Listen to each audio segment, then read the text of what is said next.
বাংলাদেশ জাতীয় ক্রিকেট দলের কোচিং স্টাফে যুক্ত হতে যাচ্ছেন মোহাম্মদ আশরাফুল। ট্যাগলাইনে যেটা দেখছেন এই ব্যাপার নিয়ে আলোচনা করব এবং তার রোল যেটা হতে যাচ্ছে বা মোহাম্মদ আশরাফুল যেই রোলটার জন্য পারফেক্ট সেটা হচ্ছে batting coach, specialist batting coach. এই ডিসকাশনে আসছি। তার আগে কিভাবে কি হলো, কোন ঘটনার প্রেক্ষিতে আসলে এই আলোচনাটা করছি, সেই আলোচনা আমার কাছে মনে হয় করাটা খুব বেশি জরুরি। আপনারা দেখবেন যে আমাদের প্রত্যেকের ফ্যামিলিতে কিছু বয়োজ্যেষ্ঠ মানুষ থাকে, আমাদের দাদা দাদি নানা নানি, যাদের বয়স ধরেন হচ্ছে 80-র কাছাকাছি। সেই মানুষগুলো পরিবারের সবার দ্বারা অনেক বেশি রেসপেক্টেড, কিন্তু এই মানুষগুলো কোনো কিছু করার থাকে না, তাদের সিদ্ধান্ত গ্রহণের কোনো স্বাধীনতা থাকে না। সবাই যায়, কচি কাছা থেকে শুরু করে তাদের বাবা মা যায়, সালাম দেয়, পা ছুঁয়ে সালাম করে, রাইট? কোথাও গেলে বলে বাবা যাচ্ছি, মা যাচ্ছি, হ্যাঁ বলে ঠিক আছে বাবা, ভালোভাবে যেও। তাদের রোলটা হচ্ছে অনেকটা এরকম। পরিবারের বয়োজ্যেষ্ঠদের সেই ভূমিকায় বাংলাদেশ দলের হেড কোচ ফিল সিমন্স, তিনি যেন আমাদের 80 বছর বয়সী দাদার চরিত্রে। তার কোনো রোল নাই, সবাই আসে, যে যার মতো করে সিদ্ধান্ত গ্রহণ করে, সফল হলে তিনি হাসেন, বিফল হলে একলা একলা বসে থাকেন। ফিল সিমন্সের যে রোল এবং ফিল সিমন্সের যে ফিলিংসের অভাব, সেই জায়গায় সবকিছু ফুলফিল করে চলেছেন মোহাম্মদ সালাউদ্দিন। একজন কোচ, সিনিয়র অ্যাসিস্ট্যান্ট কোচ, তিনি বছরে কোটি টাকার উপরে বাংলাদেশ ক্রিকেট বোর্ড থেকে ড্র করেন। সেই কোচের সময়ে বাংলাদেশ দলের ব্যাটিং এর যে অধপতন হয়েছে সব ফরম্যাট বিবেচনায়, ক্রিকেটারদের স্ট্রাইক রেট থেকে শুরু করে কোন উইকেটে বাংলাদেশ দল খেলবে সেই সংক্রান্ত ব্যাপারে আমরা উপর থেকে যেভাবে তলানিতে পৌঁছেছি, র্যাঙ্কিং এ বাংলাদেশ গত 19 ম্যাচের মধ্যে শুধুমাত্র ব্যাটিং অর্ডারে কলাপস করার কারণে যেভাবে 10-এ চলে গেছে, এই বাংলাদেশ একসময় 6-এ ছিল। ওয়েস্ট ইন্ডিজের এগেনস্টে বাংলাদেশ তার ব্যর্থ পরিকল্পনার ফল হিসেবে লাস্ট ম্যাচে যেভাবে হেরেছে, এগুলো ভাই ব্যাখ্যাতীত। একজন কোচ তার ক্লাসের জায়গাতে অনেক দূরের হিসাব, তিনি যে অ্যাপ্লিকেশন করেন এবং যেভাবে কোরাম করেন, জাকির আলী অনেকদেরকে নিয়ে সেই কোরামের গল্প শুধু আমি বলি না, সবাই বলে, সেটা পুরো বাংলাদেশ ক্রিকেট বোর্ডের ড্রেসিং রুমের পরিবেশকে আনহেলদি পর্যায়ে নিয়ে গেছে। সিনিয়র জুনিয়র যে কোনো মিডিওকার, মানে যে কোনো ধরনের ক্রিকেটার, যে কোনো লেভেলের ক্রিকেটার আপনার সাথে যদি সক্ষতা থাকে, সালাউদ্দিনের ভূমিকায় কতটা অসন্তুষ্ট, সালাউদ্দিনের দাপটে তারা কতটা চিপায় রয়েছে, পরিবেশটা কতটা শ্বাসরুদ্ধকর একটা সিচুয়েশনে চলে গেছে, যেন জেমস বন্ডের মুভিতে শেষ পর্যন্ত ভিলেনের গুলিতে নায়ক মরবে কি মরবে না, এই সিচুয়েশন, এটা ভাই ব্যাখ্যাতীত। পুরো বাংলাদেশে ক্রিকেট চলছে এমন কিছু মানুষ দ্বারা, যারা আসলে আধুনিক ক্রিকেট মন মানসিকতা চিন্তা ভাবনা থেকে বহু দূরে। মোহাম্মদ সালাউদ্দিন ওভাররেটেড। কুমিল্লা ভিক্টোরিয়াস তখনই ভালো করেছে কারণ নাফিসা কামালের অডেল ইচ্ছা এবং টাকা ছিল, বড় বড় ক্রিকেটারদেরকে এনে দিত। সালাউদ্দিন হচ্ছে একটা দারুণ ভাবে থাকতেন, 100% অ্যাটিটিউড, অ্যাপ্লিকেশন জিরো। ন্যাশনাল টিমের দায়িত্ব নেবার পরে হতে পারেননি হিরো। খেয়াল করে দেখবেন এই মোহাম্মদ সালাউদ্দিন, তার উপরে যদি আমরা কাউকে খুঁজি ফিল সিমন্স, তার উপরে যদি আমরা কাউকে খুঁজি নাজমুল আবেদিন ফাহিম। এই যে একটা chain, Nazmul Abedin Fahim, Phil Simmons, Salauddin, ভাই বুকে হাত দিয়ে বলেন তো বাংলাদেশের ক্রিকেটে পিছিয়ে পড়ার ক্ষেত্রে তাদের পরিকল্পনা বা পরিকল্পনাহীনতা, তাদের মূল জায়গা থেকে ফোকাসে অন্য জায়গায় সরে যাওয়া, উল্টাপাল্টা প্ল্যান কতটা দায়ী?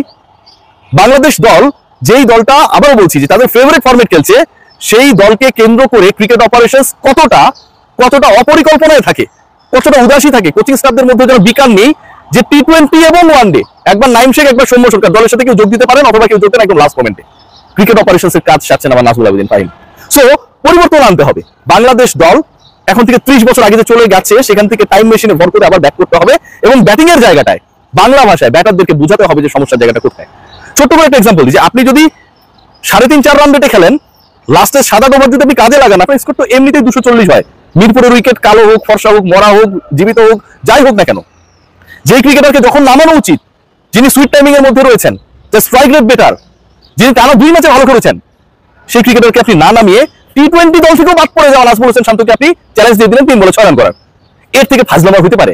এর থেকে বড় জোক আর হতে পারে? সেই জোকটা সালাউদ্দিন এন্ড কন্টিনেন্ট মঞ্চস্থ করেছে গতকাল। সো ব্যাটিং কোচের জায়গায় মোহাম্মদ আশরাফুলের নাম নিয়ে আলোচনা হচ্ছে। মোহাম্মদ আশরাফুল লেভেল 3 করেছেন, বাংলাদেশ দলের সাবেক অধিনায়ক ছিলেন।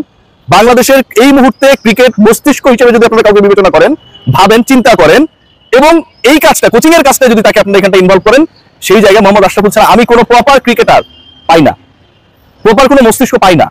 আশরাফুল অলরেডি বাংলাদেশ ক্রিকেট বোর্ডের সাথে কাজ করছেন।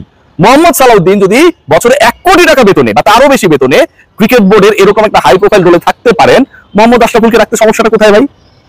আমার কাছে মনে হয় Bangladesh cricket board now it's high time to think যে মোহাম্মদ আশরাফুলকে এখানটায় ইনভলভ করা যায় কিনা। আমি অনেকের সাথে কথা বলেছি, ক্রিকেট বোর্ড রিলেটেড যারা পার্সন রয়েছে এবং একই সাথে ক্রিকেটার, সবাই চায় যে এরকম ভাব গাম্ভীর্যময় কোরাম মেনটেন করা, ড্রেসিং রুমের পরিবেশকে অশান্ত করা, এই টাইপের ক্যারেক্টারদেরকে এখান থেকে ইমিডিয়েটলি বের করা উচিত।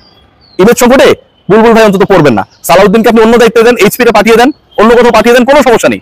কিন্তু বাংলাদেশ ক্রিকেট দল, বাংলাদেশ ক্রিকেট বোর্ডের সবচেয়ে প্রায়োরিটি জায়গা যে ন্যাশনাল টিম, সেটার পরিবেশ যেভাবে নষ্ট হচ্ছে, সেটাই যেভাবে প্রপার পরিকল্পনার অভাবের কারণে যাতা সিচুয়েশন তৈরি হয়েছে, এই ফল কিন্তু এন্ড অফ দ্য ডে আপনি যতই ভালো কথা বলেন না কেন, আপনার কাঁধে এসে পড়ে।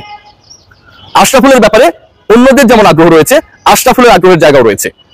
সালাউদ্দিনকে নিয়ে, সালাউদ্দিন কিন্তু বেসিক্যালি তার ক্যারিয়ারে একজন ছিলেন মিডিয়াম পেসার, তিনি হয়ে গেছেন, খেয়াল করে দেখবেন, বাংলাদেশের batting maestro, batting coach. Mohammad Ashraful, Shakib Al Hasan, Tamim Iqbal, এই লেভেলের ক্যারেক্টার যারা, আমি যে 3টা নাম বললাম, এই 3টা নামের মধ্যে শুধুমাত্র আশরাফুল কোচিং এর মধ্যে রয়েছেন। তামিম ইকবাল আপাতত এগুলো নিয়ে ভাবছেন না, তিনি আরো বড় জায়গায় লক্ষ্য করেছেন, সেখানে যেতে চান।